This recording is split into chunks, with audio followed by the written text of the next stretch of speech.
Friends, it's almost time for Apple's big event that's gonna happen just अगले कुछ दिनों में, and it is the Worldwide Developers Conference for the year 2025.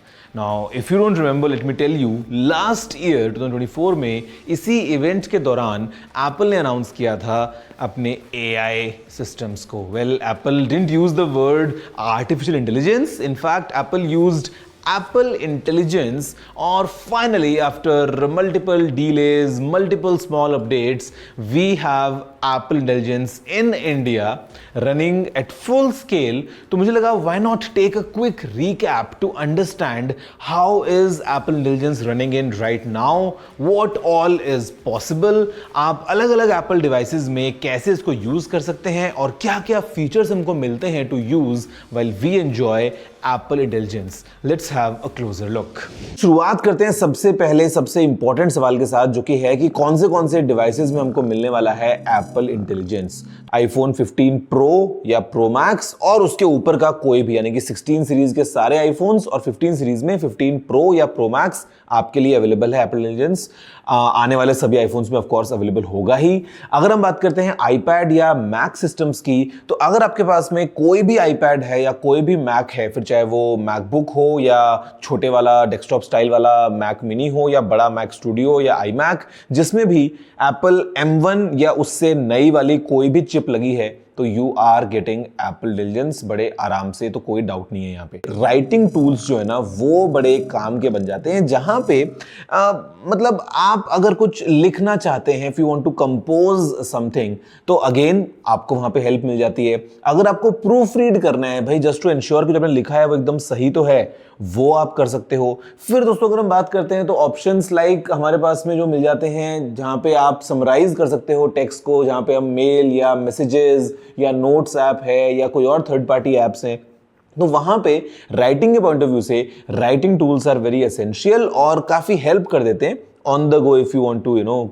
Compose something. तो ये सारा का सारा जो है, it is part of Apple Intelligence. दोस्तों फिर हम बात करते हैं फोटोज ऐप की. तो यहां पे भी काफ़ी सारे एनहांसमेंट्स हैं. फॉर एग्जांपल जो क्लीन अप टूल है वो बड़ा यूजफुल हो जाता है, जहां पे कुछ अगर बैकग्राउंड में डिस्ट्रैक्शन आपको साफ करना है, तो you can just take care of that बड़े आराम से. बस विद वन टैप मेमोरीज हम क्रिएट कर सकते हैं with just a natural search. जहां पे फोटोज ऐप के अंदर अगर मान लीजिए आप कहीं किसी ट्रिप पे गए थे या you have a few set of photos, आपको अगर उसकी एक मेमोरी बनानी है, again all thanks to Apple Intelligence ये काम हम कर सकते हैं. और इनफैक्ट नेचुरल सर्च हम कर सकते हैं. मतलब अगर आपने कुछ फोटो पुरानी सर्च करनी है तो कई बार ना बड़ा मुश्किल हो जाता है, लेकिन यहाँ पे भी just simple English you can search for photos बड़े आराम से. यहाँ पे भी अगेन AI का जो है वो बहुत स्ट्रॉन्ग रोल है. इमेज प्लेग्राउंड जो है ना, वो हमारे अंदर के आर्टिस्ट को जगाता है, जहां पे what we can do is we can generate थोड़ी सी फन इमेजेस यूजिंग अलग अलग थीम्स या कॉस्ट्यूम्स, या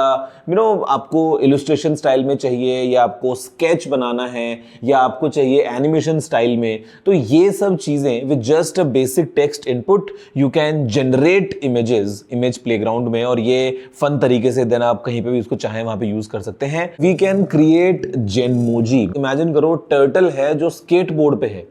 अब ये इमोजी तो है नहीं इसमें, but you can create your emojis. तो मतलब जेनमोजी जो है, आप समझ लो जनरेटिव इमोजी जो है, ये इसको मैं बोल रहा हूं. और जेनमोजी के थ्रू आप जो चाहें वो इमोजीज को क्रिएट कर सकते हैं और बाद में सिस्टम वाइड यूज कर सकते हैं. ये भी काफी इंटरेस्टिंग है. इमेज वॉन्ड, और ये दोस्तों नोट्स ऐप में अवेलेबल है. यहाँ पे इमेज वॉन्ड टूल के साथ में क्या होता है ना, कि आप जो डिस्क्रिप्शन देंगे उसके अकॉर्डिंग वो अगेन आपके लिए एक जो है इलस्ट्रेशन क्रिएट कर देगा डिपेंडिंग ऑन आपने क्या क्या इनपुट्स दिए हैं. प्रायोरिटी मैसेजेस जो हैं वो हमको मिल जाते हैं. मतलब अगर आप ईमेल वगैरह की बात कर लें या नॉर्मल भी अगर हम बात कर लें, तो मतलब एक summary of kind of notifications आप समझ लो, और उसके अंदर भी एक पूरा का पूरा कि क्या मतलब एट द एंड मेन मुद्दे की बात क्या है. Sometimes it's very difficult to go through a thread of messages या ईमेल्स, लेकिन ये जो एक समरी करते हुए आपको जो सामने एक प्रायोरिटी में चीजें मिल जाती है ना, ये भी काफी यूजफुल हो जाती है. फिर दोस्तों आता है ऑप्शन ऑडियो समराइजेशन का. मतलब बेसिकली अगर आप किसी फोन कॉल पे हैं तो you can record phone calls, और रिकॉर्ड करने के बाद में आपको एक ट्रांसक्रिप्ट सामने मिल जाती है